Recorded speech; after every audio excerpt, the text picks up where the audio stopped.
want to encourage you as you settle down in your respective ministries, make it your business to go to the field and inspect the work that your officials are doing or whatever is being done in your ministry.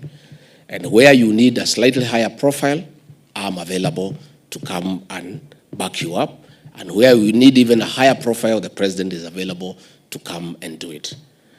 I keep on saying that let us use the hen mentality in this administration. The hen lays a very small egg, and immediately after laying it, gets on top of a house and makes noise for the next 4 hours for everybody to know that an egg has been laid. The cow produces 40 liters of milk and is just quiet. That milk disappears because nobody even knows there is milk in the compound. But the one egg, everybody knows about it. Whatever little you do in your ministry, to begin a debe, let us not assume people know. Interact with ordinary Kenyans from all walks of life. The feedback you can receive from the watchman, farmer, or the Uber driver can be 1,000,000 times better than reports and briefings of officials in your ministry, because it is honest, unfiltered, and based on lived experience and not just observation. Loyalty to the head of state and government is non-negotiable. You are now soldiers in the army that has only one general. You are now also bound by the principle of collective responsibility, and no matter your personal views on a matter, once it is directed by the president or resolved by cabinet, your duty is to jealously, fiercely, and firmly defend it. I'm sorry you no longer have personal views or observations. Your words are policy pronouncements. Ensure that they carry the same weight, consideration, and gravitas as your cabinet memoranda or official communication. The great task of our season in leadership is to initiate an industrial, agricultural, and digital age revolution that will create millions more jobs and self-employment opportunities for Kenyans, but particularly the youth. We are expected to do so with transparency, accountability, and integrity. The temptation will be to think that this can be achieved quickly and easily, but the reality is that this is a momentous task. Our key task as HE, the President's soldiers, is to translate his political intent into policy programs. The President's political intent is critical clear in the Kenya Kwanza plan, the outlines in the bottom-up economic transformation agenda better.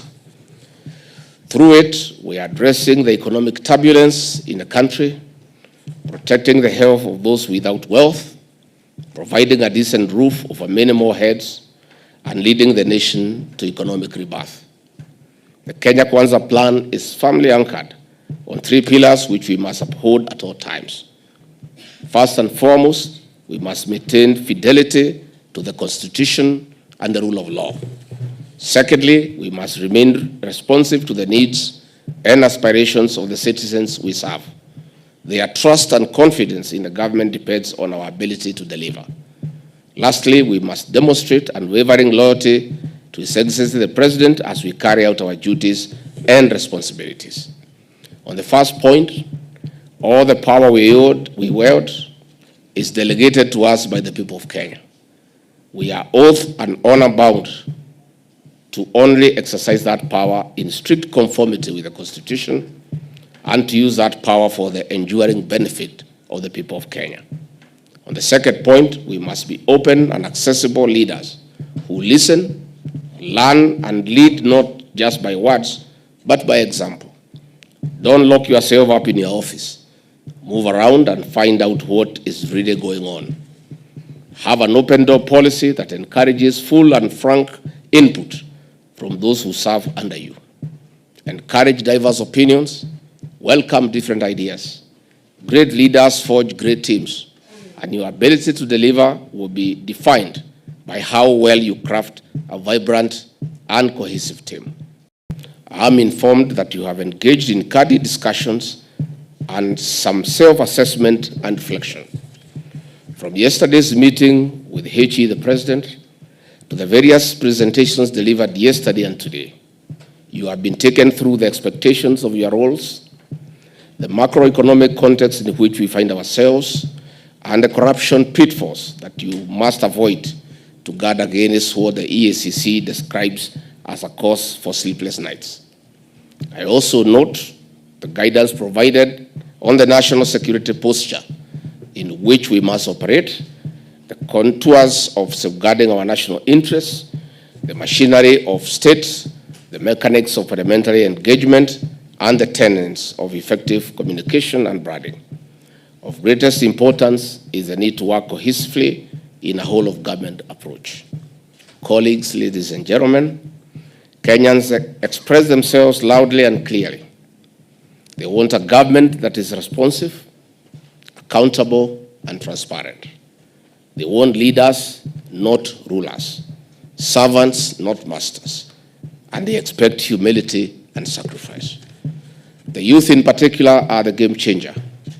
Our country, though 63 years old, has a median age of about 19.8 years. This youthfulness presents immense opportunities to harness their energy, passion, and creativity, but it also comes with heightened pressures and greater expectations.